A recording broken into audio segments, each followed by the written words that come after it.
practice, certainly in terms of where it was at that time, and probably, although there might be, Dr. Weitzner can address it, there might be some coming together, some of this, but probably not from what I hear in terms of discussions of what goes on at the New York Psychoanalytic Institute these days. But Reich really has now begun a new movement with new goals, and it's that goal of establishing genital primacy and genital and the goal of natural and healthy genital function that becomes the central defining aspect of orgone therapy, or vegetotherapy as it was initially defined. And in simplest terms, the movement from vegetotherapy, which largely begins to phase out as an active name that they use for therapy, at least in those around Reich, by 1937 or so, 38, depends. When he comes to the United States in 1939, Dr. Bennett could probably address it. I think they begin to stop using the term vegetotherapy here. In Norway, in other words, it's still used.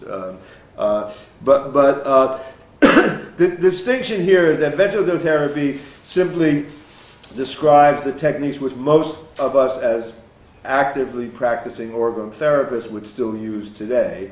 There's nothing very radically different.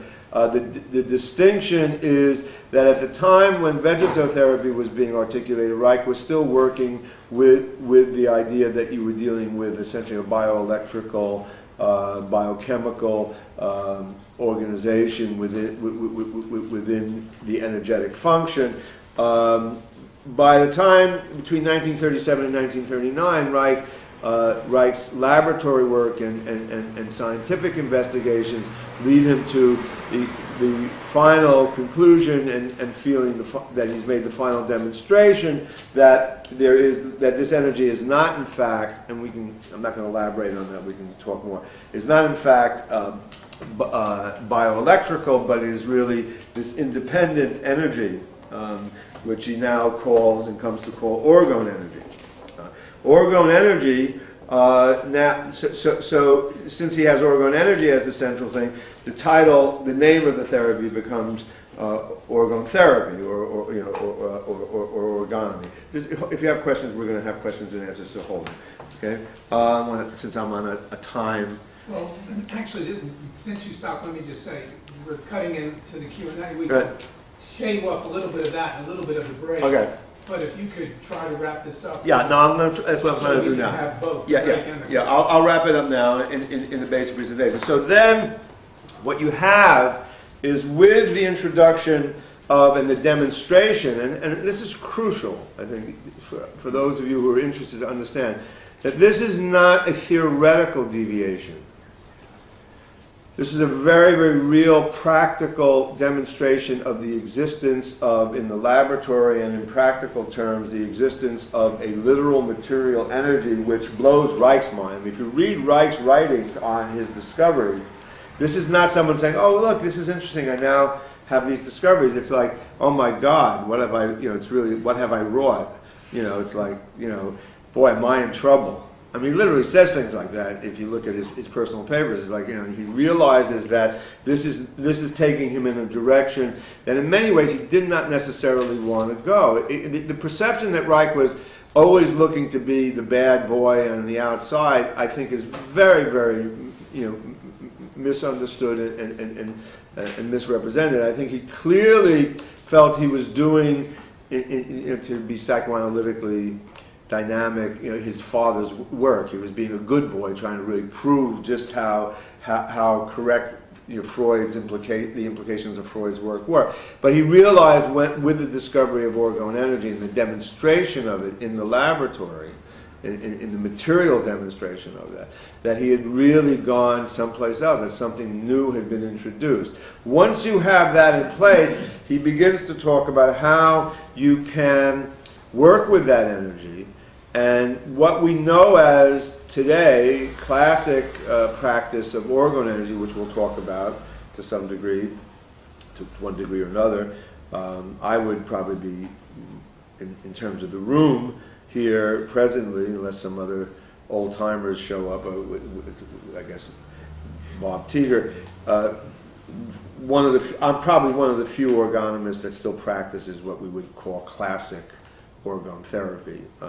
But in terms of the development of classic orgone therapy, the key, and I'll wrap it up with this, the key final elements are that you are dealing with a literal energy that in the simplest sense, Reich's anecdotal comment to Dr. Sovey and Dr. Handelman, so it was confirmed by two, and actually Rothenberg mentioned this too in the conversation, that the goal of therapy, of orgone therapy, is distinctively different than the goal of any other therapy that you're going to encounter, which is that the goal is to establish genital function and to establish as much as possible the free operation of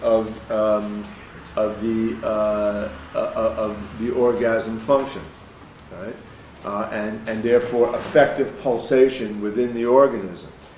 That done, the role of the therapist, of the orgonomist, is to facilitate that, support that, and to help support the individual once that has been achieved, if that is achieved, in their engagement in the outside world, which will be often traumatic, if you haven't noticed in your own lives.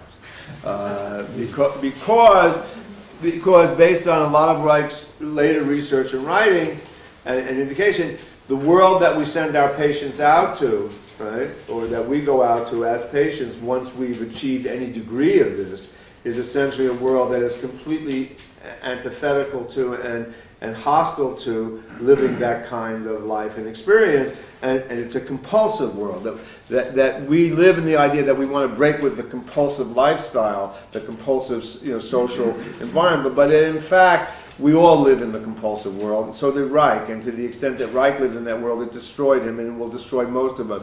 So Reich had this profoundly sad insight in the fact that he was really developing a technique that was going to help people get healthier, but then have to face how hard it is to be healthy in the real world, and that we could have the fantasy of returning to nature, as the 60s demonstrated. It was exactly that, a fantasy, not a bad fantasy, and a fantasy that I think Dr. Schiff, who participated much more actively in it, that could lead to very productive and positive outcomes, but nonetheless not a miraculous or mystical solution. The final piece is to keep in mind that for Reich,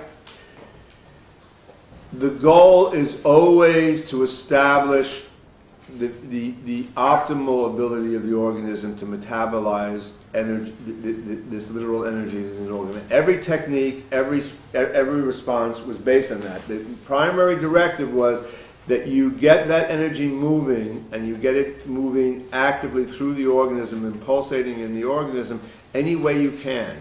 So part of the problem is that there are many people who pick up different aspects of supposedly how Reich worked with this or that, and you can ask questions about that, and we can talk about that.